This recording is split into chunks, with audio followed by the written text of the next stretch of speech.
Adidi dada O, adidi dada A, adidi dada A, adidi dada E. Just love me, just love me. मैं अकेला मेरी चारों तरफ हसीनों का मेला. Adidi dada A, adidi dada O, adidi dada E, adidi dada U. Just love me, just love me. Welcome to talk ঝাল মিষ্টি with Ipsita. আমি ইপসিতা, এখানে নো গালাগালি নো কিস্তি ওল্লি মস্তি. তো আজকের ভিডিওতে ইন্ট্রোডাকশনে যে গানটা গাইলাম, এই গানটা অ্যাকচুয়ালি আমি টিনকে ডেডিকেট করলাম. কারণ টিনের এখন সম্পর্কে যা যা কথা শুনলাম, সত্যি কথা বলতে এই গানটাই গাইতে ইচ্ছা করছে. মানে এটা তো মেল ভার্সন, মানে কোনো পুরুষ গিয়েছে নিজের জন্য, জাস্ট লাভ মি, আমার চারদিকে সব হাসিনো কা মেলা. তেমনি সেটারই যদি ফিমেল ভার্সন বার করা হয়, তাহলে সেটা টিনের জন্য গাইতে হবে, যে আমি একা, আমার চারপাশে সব ছেলেদের মেলা. তো যাই হোক, ভিডিওটা কি নিয়ে হচ্ছে, বেশ কিছু কথা শুনলাম. তো যেহেতু দুদিন মানে ভিডিও থেকে ডিটাচ মনে হচ্ছে যেন মানে একদম নতুন জগতে এসে পৌঁছেছি. তো যাই হোক, আপনারা অনেকেই আমার কাছ থেকে শুনতে চাইছিলেন যে তুমি বলো, এত কিছু যে শুনছি তুমিও কিছু বলো. অবশ্যই.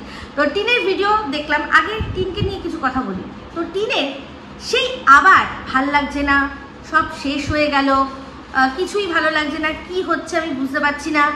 এই যে স্টেজটা, যেটা কিনা ওর সন্দীপের বাড়ি ছাড়ার আগে, সন্দীপের সাথে সম্পর্ক শেষ হওয়ার আগেও ওর জীবনে এরকম একটা অবস্থা তৈরি হয়েছিল, যেখানে ও কিছুই ভাল লাগছে না. কেন ভাল লাগছে না ও জানে না, কি করবে বুঝতে পারছে না, এরকম একটা ব্যাপার. কিন্তু তাও সংসার করছিল, যা হচ্ছিল ভেতরে ভেতরে সন্দীপ আমাদের বুঝতে দেয়নি. অ্যাকচুয়ালি এই যে কথাটা সন্দীপ বলে না, যে 5-5টা বছর আমি কিভাবে ওকে সামলেছি সে একমাত্র আমি জানি.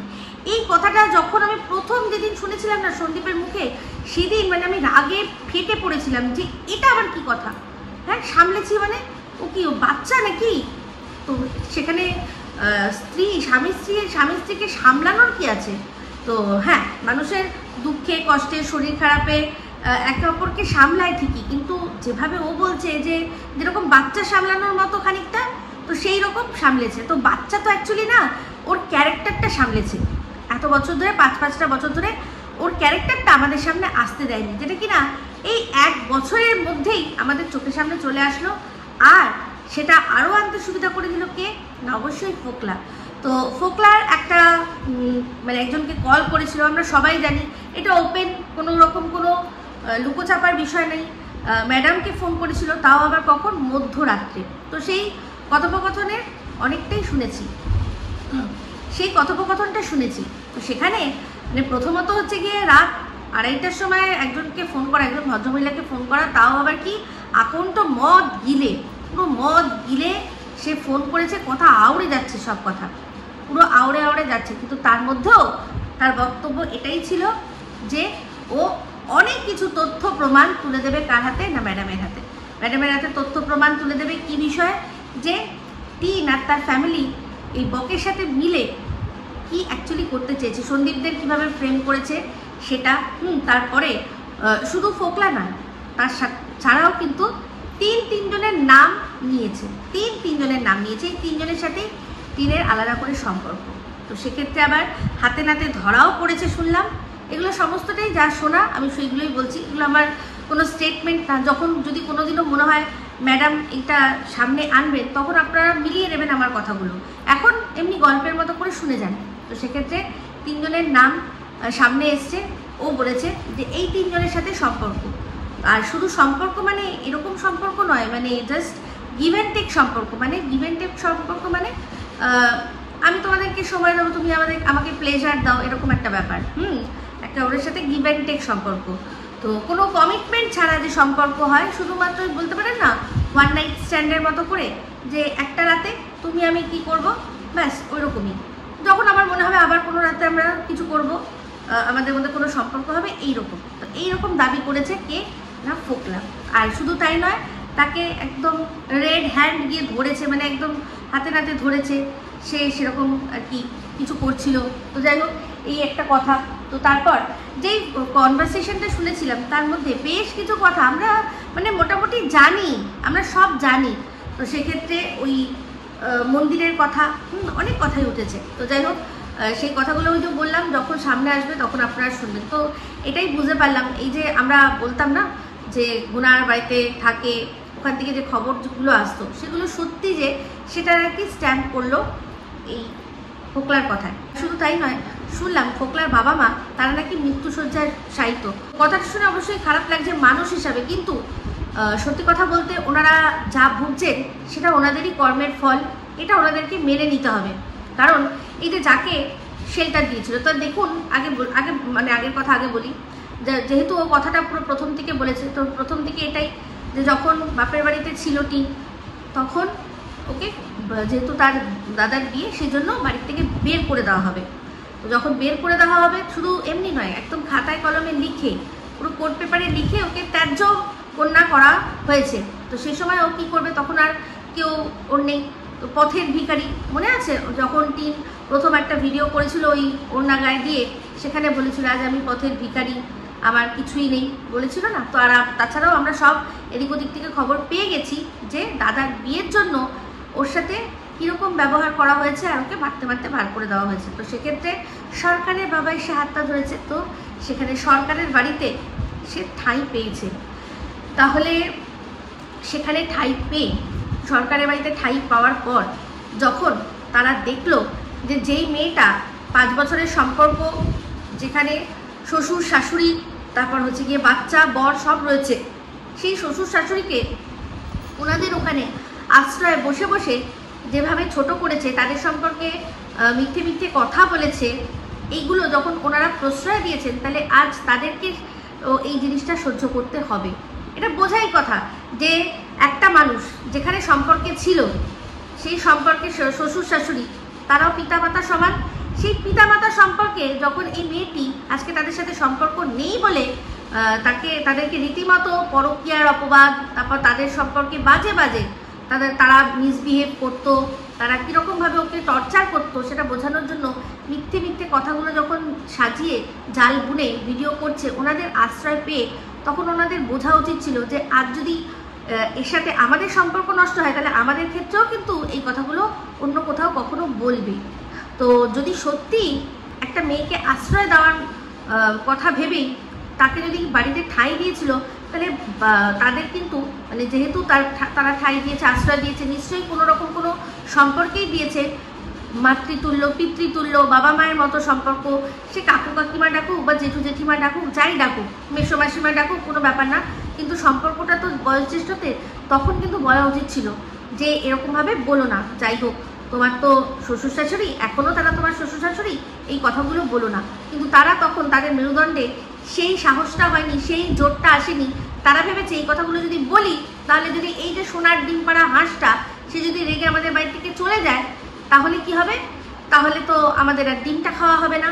সেই জন্য তারা ও বসে বসে অসভ্যতামি করেছে, আর তারা তাতে মদত দিয়েছে, তাতে সায় দিয়েছে। তো সেই জন্য আজকে এদেরকেও এইগুলো সহ্য করতে হবে। ওদের প্রতি বিন্দু মাত্র সহানুভূতি কিন্তু নেই, কারণ তারাও এই সামনের ফ্যামিলিটা তখন পুরো কি করবে বুঝতে পারছে না, কান্নাকাটি করছে, তখন তারা কি করেছে যে তাকে মানে রীতিমতো মদত দিয়েছে। তো সেক্ষেত্রে একটাই যে আজ এদের সাথে সম্পর্ক নষ্ট হয়েছে, এদের নামে বাজে কথা বলছে, কাল আপনাদের সাথে সম্পর্ক নষ্ট হবে, আপনাদের নিয়ে বাজে কথা বলবে। ও যখন যার সাথে সম্পর্ক নষ্ট হবে তখন তাকে নিয়েই কিন্তু ও বলবে, কারণ ও সম্পর্কের মানেগুলো বোঝে না এখনো। আর তার পেছনে তার বাবা মায়ের হাত, তারাই তাকে ছোটবেলা থেকে সেরকমভাবে মানুষ করতে পারেনি, সেই জন্যই সে বোঝে না যে কোনো সম্পর্কে থাকলে তারপর সেই সম্পর্কটা যদি নষ্টও হয়ে যায়, তাও সেই সম্পর্কের যে সম্মানটা সেটা বজায় রাখতে হয়। তো যাই হোক, আরও অনেক কথা শুনলাম।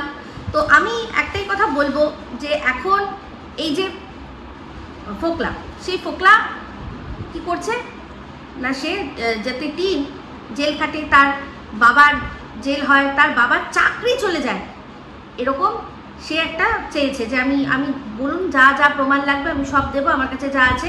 যদিও আমার ফোনটা হারিয়ে মানে কেড়ে নিয়েছে, শুনলাম টিনের মা বক ওরা সবাই মিলেও, দাদা সবাই মিলে এসে ওকে বেধড়ক মার দিয়ে নাকি ওর ফোনটাও কেড়ে নিয়েছে। তাই জন্য ওই ফোনের মধ্যে যা যা ছিল সেগুলো নেই, কিন্তু তাছাড়াও নাকি ওর কাছে প্রচুর এমন এভিডেন্স রয়েছে যেটা দিয়ে ও কি করতে পারে, টিনকে এক্সপোজ করতে পারে। এরকম একটা কথা শুনলাম। তাহলে একটাই জিনিস ভাবি যে এদের সম্পর্কগুলো কি, এরা সম্পর্কের মধ্যে প্রমাণ রেখে দেয় যে যদি সম্পর্ক না থাকে তাহলে আমি সেগুলোকে কীভাবে ব্যবহার করব। এটা কোনো সম্পর্ক হলো?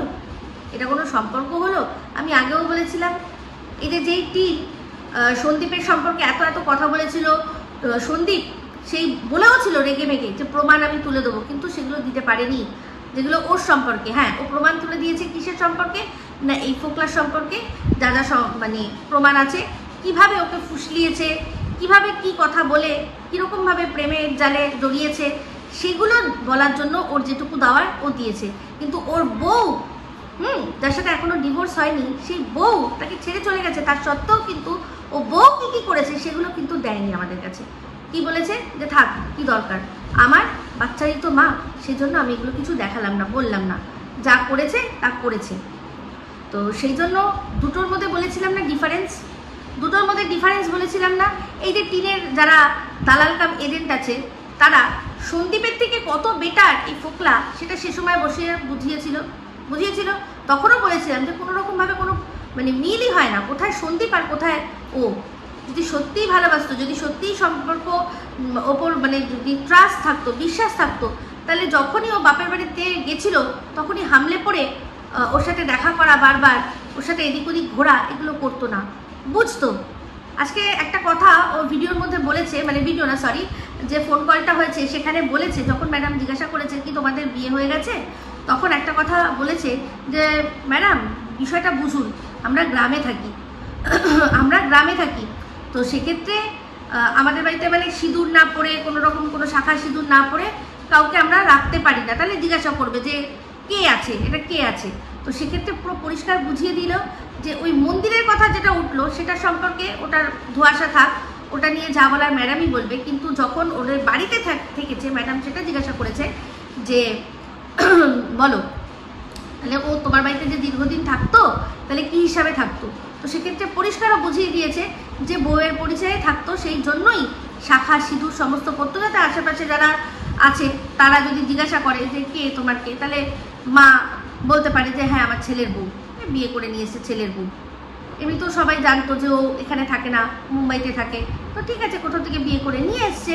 তো প্রথমটা নাকি মানতেই চায়নি, ওর ফোকলার বাড়িতে নাকি প্রথমে মানতেই চায়নি, তার মানে ফোকলার বাড়িতে সবাই জানতো এর সম্পর্কে, যে এর বিষয় আসলে কী, ও কোথায় থাকে, কী বৃত্তান্ত, বিয়ে শাদী সমস্তটা জানতো। মানে ফোকলা সহ ফোকলার পুরো পরিবার ইউটিউব সম্পর্কে মোটামুটি ওয়াকিবহাল ছিল, যে এর কীরকম ভিউজ হয়, এই একটা প্রফেশনাল যে ইউটিউবার, এগুলো সবই জানতো।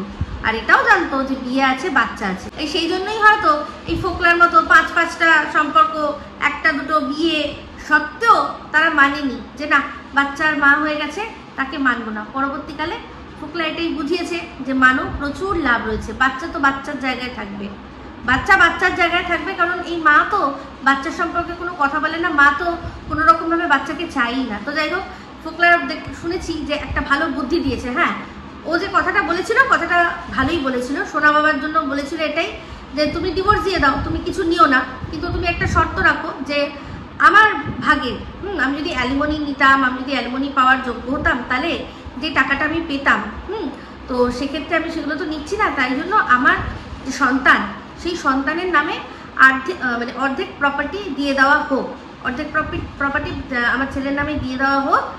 কারণ সন্দীপ তো আবার যদি বিয়ে করে তারপর বাচ্চা হয়, তাহলে তার বাচ্চা যেন এরকম না হয় যে তার বাচ্চাটা মানে পরবর্তীকালে যে বাচ্চা সে পুরোটা পেয়ে যায় আর আমার ছেলে সে ডিপ্রাইভড হোক, এটা নাকি বলেছিল।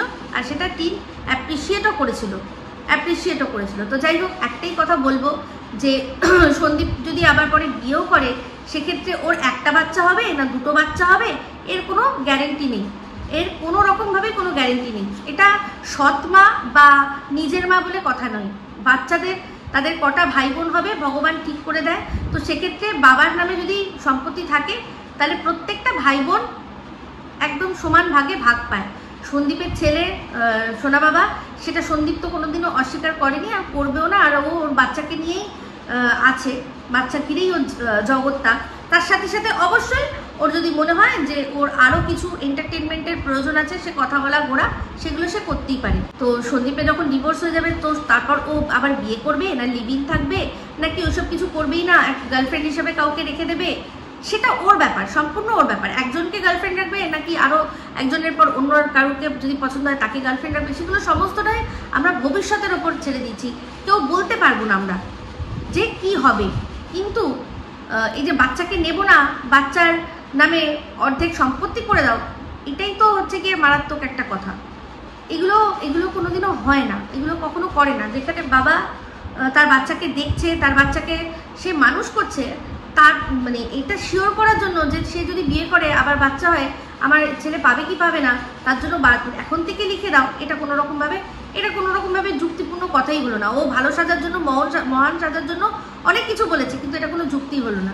তার বাচ্চার বাবা বাচ্চাকে ভালোবাসে, সে যখন বাচ্চার বড় হবে তখন যা করার সব করবে। কিছু যদি নাও করে দেয় তাও ওর যে কটা ভাই বোন আছে তারা সমান ভাগে ভাগ এমনি পেয়ে যাবে, আমাদের দেশের আইন অনুযায়ী এমনি পেয়ে যাবে। তার জন্য না কোনো উইলের প্রয়োজন আছে আর না কিছু দরকার আছে, যা আছে নিজেদের মধ্যে নিজেরা ভাগ করে নেবে।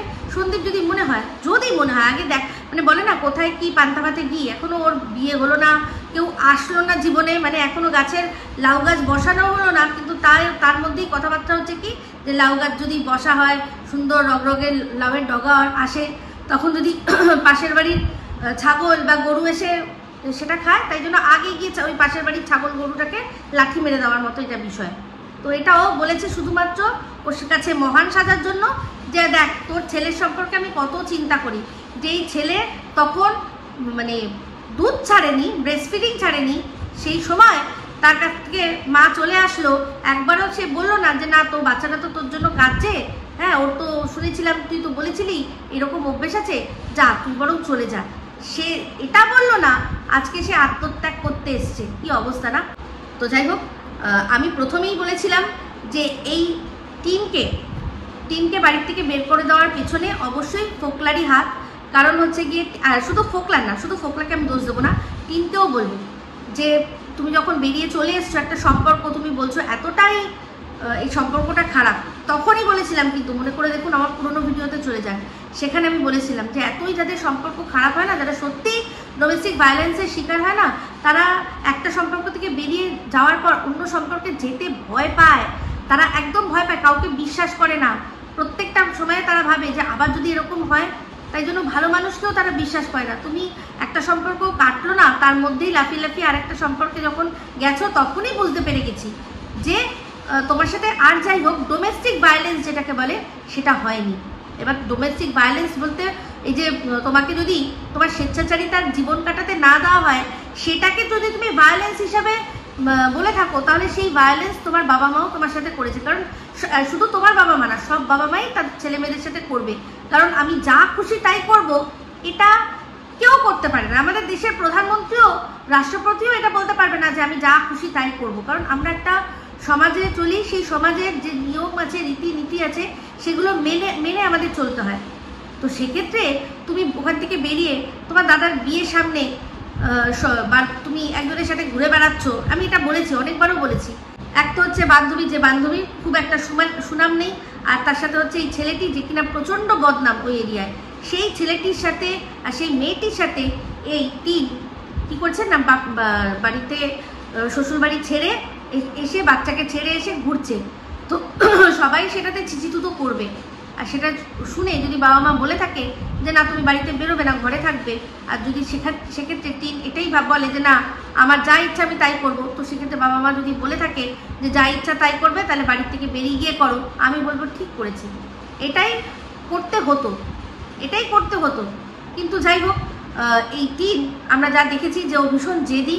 তো ওর ক্ষেত্রে হয়তো গরম না দেখে নরম করে হয়তো বুঝিয়ে বাজিয়ে রাখলে, বা আমার মনে হয় এটাই যে ও যে যা করতে চাইছে ওকে ঘরেই যদি সেটা করতে দেওয়ার জন্য মানে পারমিশন দিয়ে দেওয়া হতো, তাহলে মনে হয় ও আর ওখানে যেত না। হ্যাঁ, ওপরে তো একটা ঘর ছিলই, সেখানেই যদি একে অ্যালাউ করে তাকে মানে থাকতে দেওয়া হতো, তাকে যদি যেরকম যখন যার মনে হচ্ছে তখন ওর যদি আসা যাওয়া করতে পারতো, তাহলে হয়তো আর ওকে বাড়ির থেকে বেরিয়ে এই যা করেছে সেগুলো করতে হতো না। কিন্তু ওই যে এটা তো সবসময় সম্ভব হয় না। তো টিন যেটা চাইছে সেটা শহরেই সম্ভব নয়, আর সেখানে ওরা তো থাকে গ্রামে। গ্রামে কার বাড়িতে কে ঢুকছে, কতক্ষণ থাকছে, সমস্ত কিছু মানুষ মানে সিসিটিভি ক্যামেরার মতো সব একেবারে মনের মধ্যে ক্যামেরাবন্দি করে রাখে। তো অবশ্যই সেটা নিয়ে কথাবার্তা তো হবেই। তো যাই হোক, আবারও দেখলাম টিন যে ভিডিওটা করেছে সেখানে আবারও বুঝলাম যে ওর ভালো লাগছে না। তার কারণ হচ্ছে গিয়ে ওর স্বৈরাচারী ভাবে যা যা করতে চাইছে আবারও তাতে বাধা পাচ্ছে। যদিও এখানে ও ফ্ল্যাটে একাই থাকে, কিন্তু তার সত্ত্বেও হয়তো ফ্ল্যাটে যেগুলো সম্ভব নয়, ফ্ল্যাটেও শুনলাম সিসিটিভি ক্যামেরা রয়েছে, তো সেক্ষেত্রে ফ্ল্যাটে যেগুলো সম্ভব নয় সেগুলো ও ফ্ল্যাটের বাইরে গিয়ে করতে চাইছে, কিন্তু ওর বাবা মা তাতে আপত্তি করছে। তো আপত্তি করাটাই স্বাভাবিক, কারণ ও এখনও কি আছে না, সন্দীপের স্ত্রী আছে। তাহলে সেক্ষেত্রে সন্দীপের স্ত্রী আছে, বাবা মায়ের আন্ডারে রয়েছে। এখন যদি ওর কিছু হয়, যেটা কিন্তু আমি ফোকলার কথাও বলেছিলাম, যে যদি ওই যে ও যখন ওর সাথে ঘুরছে বেড়াচ্ছে যদি কিছু হতো, তাহলে কিন্তু দায়টা সম্পূর্ণ আসতো কার ঘাড়ে না, এই বাবা মায়ের ঘাড়ে আসতো। সেক্ষেত্রে সন্দীপ রাজ তাদের বাড়ির বউ, তখনও লিগালি বউ, তারা যদি কোনো স্টেপ নিত তাহলে বাবা মা কিন্তু ফেসে যেত। কারণ আজকের ডেটে বাবা মা বলেই যে তারা ছেলে মেয়ের কোনো ক্ষতি করেনি, তাকে কোথাও গুম করে দেয়নি, এটা এখন আর আইনের চোখে কিন্তু নেই। বাবা মা বলেই তারা কিছুই করতে পারে না, বাবা মা সন্তানের কোনো রকম কোনো ক্ষতি করতে পারে না, এই কথাটা আইনের চোখে এখন আর বিশ্বাসযোগ্য নয়। তাহলে ওরা ফেসে যেত। আজকেও সেই বিষয়টাই হচ্ছে। এই যে টিন বলছে যে আমার কোথাও একটু চলে যেতে ইচ্ছা করছে, আমি একা একা যেতে পারি। তো এই যে একা একাটা সেই একা যেটা কিনা টিন এতদিন ধরে আমাদের বলেছে আমি একা একা রয়েছি, সেটা কিন্তু এই ফোকলা স্বীকার করে নিয়েছে। যেটা আমরা অনুমান করতাম না, তো সেই অনুমান করে যেটা বলতাম যে ও কোনোই একা ছিল না, ওর সাথে বরাবরই ফোকলা ছিল, সেটা কিন্তু ও স্বীকার করে নিয়েছে যে হ্যাঁ ও ছিল। তো সেক্ষেত্রে আবারও সেই একা ঘুরতে যাব মানেই কিন্তু আবারও অন্য কোনো অদৃশ্য কাউকে জুটিয়েছে। তো এই যে 3টে নাম উঠেছে, ওই 3টে নামের মধ্যে কেউ একটা জিসকে ডোলে শোলে, জিস পে মন মেনা বলে ডোলে, তো এইরকম একটা ব্যাপার এসছে। তো যাই হোক, বক্তব্য একটাই, বুঝতেই পারলাম যে টিনকে যেটা বলেছিলাম সেটাই ঠিক, যে জীবনে সংসারে থাকতে গেলে অ্যাডজাস্টমেন্ট সব জায়গাতেই করতে হবে। স্বৈরাচারী জীবন কেউ কাটাতে পারে না। তাহলে স্বৈরাচারী জীবন কাটাতে হলে ওকে কি করতে হবে, তাহলে আগে ওকে ডিভোর্স দিতে হবে। ডিভোর্সের ক্ষেত্রে সন্দীপ পরিষ্কার বলে দিয়েছে যে গয়না দাও, ডিভোর্স নিয়ে নাও। আমার মায়ের কষ্টের যে গয়নাগুলো রয়েছে, অনেক কষ্ট করে টাকা জমিয়ে টাকা সে গয়না বানিয়েছিল, সেটা আমরা সবাই জানি। আমি বলেইছিলাম, দেখুন মিলে যাচ্ছে তো, যে উনি কত রকমভাবে মানে কতভাবে আর কি ইনকাম করেছে। তা দেখুন সন্দীপ পরিষ্কার বললো ওর মা কত কষ্ট করে টাকা জমিয়ে তার জন্য কিছু গয়না করেছিল, সেগুলোও নিয়ে চলে গেছে। তো সেগুলো ফেরত দেবে, তারপর সন্দীপও ডিভোর্স দিয়ে দেবে। তো আমার বক্তব্য একটাই, টিনকে বলবো যে যদি জানি না ওরা ভাঙা গড়ার খেলা খেলেছিল, এবার কতটা বেঁচে রয়েছে আর কতটা গেছে সেটা বলতে পারবো না। যদি সত্যিই টিন মুক্তি চায় তাহলে ওকে আগে ডিভোর্স নিতে হবে, তারপরও বাবা মায়ের কথা শুনলো না শুনলো, বাবা মা যদি কোর্ট পেপারেই ত্যায্য পুত্রী করে দিয়ে থাকে, তাহলে তো আর আমাদের কোনো মানে টিনকে আর কেউ কিছু বলতে পারবে না। ও নিজের মর্জির মালিক, নিজে ইনকাম করছে, অনেক টাকা ইনকাম করছে, তার মধ্যে অনেক টাকা বাবা মাকে দিয়েওছে। কিন্তু যেটা শুনেছিলাম যে মাসে নাকি 30,000 টাকা টিন তার বাবা মায়ের ফ্যামিলিতে দিত। এখন শুনলাম সেই অঙ্কটা নাকি 50,000-60,000 এই ফোকলার মুখে। তো যাই হোক, ফোকলার মুখের অনেক কথা আবার ও ফিরিয়ে নিয়েছে, সেটা নিয়ে অবশ্যই আসবো। শুনলাম যে ফোকলার নাকি মেন্টাল প্রবলেম হয়ে গেছে, মেন্টাল স্টেবিলিটি নেই, সেই সমস্ত কিছু নিয়ে পরের ভিডিওতে আসছি। এখনকার মতো এই অবধি রাখছি। ভিডিওটা ভালো লাগলে অবশ্যই লাইক শেয়ার কমেন্ট করতে ভুলবেন না। যারা চ্যানেলটা সাবস্ক্রাইব করেননি তারা সাবস্ক্রাইব করে নেবেন। সবাই ভালো থাকবেন, সুস্থ থাকবেন। আবার আসছি খুব শীঘ্রই নতুন ভিডিও নিয়ে। আমি Ipsita signing off. Love you all.